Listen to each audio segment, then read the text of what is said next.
অন্নপূর্ণা যোজনায় অনেকে পেয়েছেন, অনেকে আন্ডার ভেরিফিকেশন চলছে। 30-60-এর মধ্যে যোগ্য মহিলারাও অন্নপূর্ণা যোজনাতে নথিভুক্ত হয়ে যাবেন। যারা পাওয়ার যোগ্য স্বচ্ছতার ভিত্তিতে তারা পেয়ে যাবেন। হ্যালো এভরিওয়ান, কেমন আছো সবাই? আমি তো ভালোই আছি মোটামুটি। তো তোমাদের সঙ্গে কিছু কথা আজকে শেয়ার না করে পারলাম না। আর সেটা হচ্ছে অন্নপূর্ণা ভাণ্ডার নিয়ে কিছু কথা বলবো। কেউ কেউ আছে পরপর দুটো কিস্তি পেয়েছে, কেউ আছে এক কিস্তি পেয়েছে, কেউ আছে মানে একদম টাকাই পায়নি। তো এটা কি ধরনের নিয়ম সেটা আমার জানা নেই। এই বলছে যে 10 তারিখের মধ্যে টাকা ঢুকবে, পরের মাসে আবার শুনলাম যে 10 তারিখের মধ্যেও টাকা ঢুকবে মানে জুলাইতে, কিন্তু না। তারপর আবার 10 তারিখ অবধি লাস্ট ফর্ম জমা নিয়েছে যে অঞ্চলগুলো হয় সেখানে আবার বলেছে যে আজকে লাস্ট ডেট এই বিকাল 4টের মধ্যেও, যেটা আমার সঙ্গে হয়েছে, বিকাল 4টের মধ্যেও আর কি টাকাটা ঢুকে যাবে, আমরা এখান থেকে সাবমিট করে দিচ্ছি। সব কিছু ইয়ে করে সেক্রেটারি সই টই করে আর কি দিয়েছে। মানে একবার না দুবার না চারবার অনলাইন ফর্ম 3বার জমা করেছি। আর অফলাইনে সরি অনলাইনে যে ফর্মটা বেরিয়েছিল সেটাই অঞ্চলে 3বার জমা করেছি, আর একবার তো অনলাইন তো করাই হয়েছে, মোট 4বার জমা হয়েছে। প্লাস আমাদের পঞ্চায়েতের যে মেম্বার আছে সেই মেম্বার পর্যন্ত ফর্মটা নিয়ে গিয়ে জমা করেছে, কিন্তু কি হয়েছে, টাকা ঢোকেনি। বলছে আমাদের যেগুলো আন্ডার ইনকোয়ারিতে পড়েছিল সেইভাবেই কিন্তু পড়ে আছে। যেটা আমার সঙ্গে হয়েছে, অনেকে বলছে যে এটা অ্যাপ্রুভ হয়েছে, টাকা ঢুকেছে, কিন্তু না, এটা কিন্তু একদম ভুয়ো খবর। আমার কিন্তু সেই আন্ডার ইনকোয়ারি প্রথম থেকে দেখাচ্ছিল, এখন অবধি দেখাচ্ছে, আর সেইভাবেই পড়ে আছে। মানে এরকম আর এই যে বাড়ির কথা বলছে, বাড়ি কিন্তু এখন প্রত্যেকের বাড়িতে 2, 3, 4টে রুম আছে, এটা ধরাবাঁধা। আর কাঁচা বাড়ি সেটা নেই বললেই চলে। কারণ কি, প্রত্যেকটা বাড়ি এখন কেউ মানে কারুর বাড়িতে কিছু থাক বা না থাক, একটা থাকার মতন ঘর কিন্তু অবশ্যই থাকে। আবার অনেকের চাকরিজীবীদের মানে বউদের অ্যাকাউন্টেও কিন্তু টাকা ঢুকেছে, সেটা আমাদের পাড়াই হয়েছে, আমাদের চোখের সামনে দেখা। তো এটা কি বলবো, মানে কিছু বলার ভাষা নেই, কিছু নেই। আবার যারা পাওয়ার যোগ্য তারা এখনো পায়নি, এটা কি? আবার তাহলে এসআইআরটা কেন হলো? আমার কথা হচ্ছে এসআইআরটা কেন হলো? যাদের ভোট নেই তাদের অ্যাকাউন্টে কিভাবে টাকা ঢুকলো? আমাদের ভোট আছে, সব আছে, ভোট দিয়ে আসলাম, কেন টাকা পেলাম না?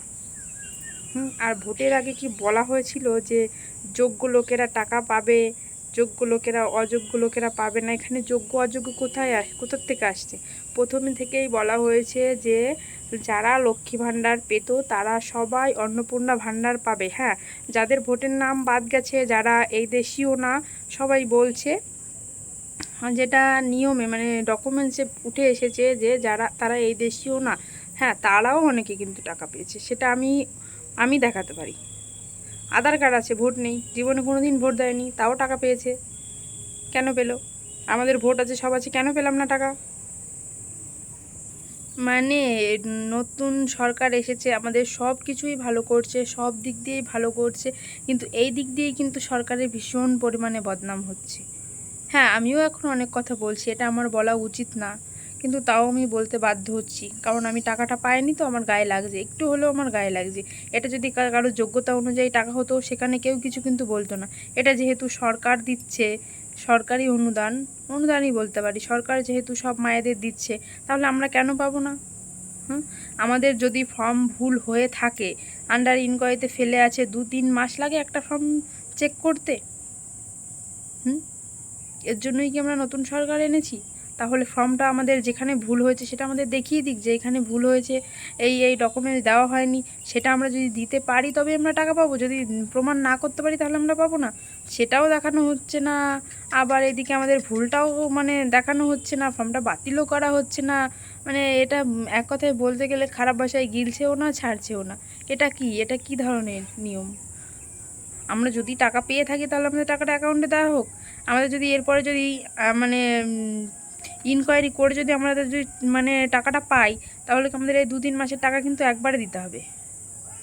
এখানে আন্দোলন হচ্ছে, ওখানে আন্দোলন হচ্ছে, আবার বলছে যে এই আগস্টের 30 তারিখের মধ্যে কিন্তু ফাইনাল হয়ে যাবে।